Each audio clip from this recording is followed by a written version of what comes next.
This is Brain Lion Institute, episode 59. Meaning is a biological luxury. Why purpose doesn't appear during protection.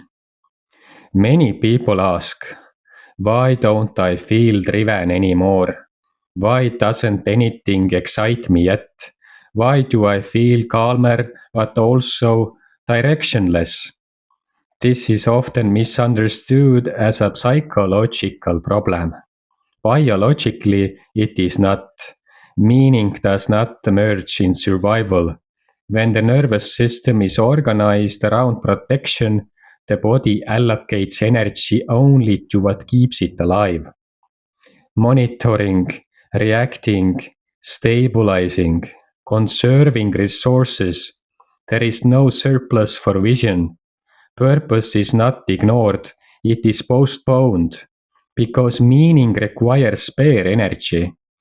Dopamine during survival is used for mobilization, short-term action, immediate response, getting through the moment, not for direction.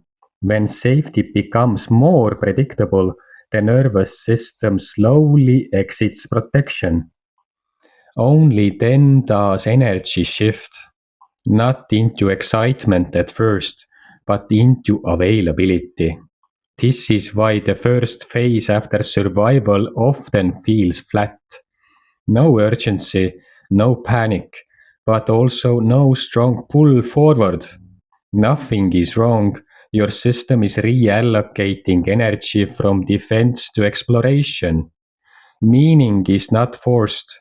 It is not decided. It emerges when the body senses, I can afford to care about the future now. Purpose is a biological signal, not a mindset.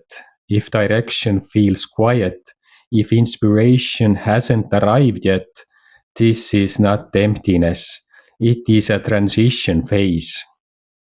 Meaning returns only when protection is no longer the main strategy. Next episode. What comes before motivation and why pushing delays it? Thank you.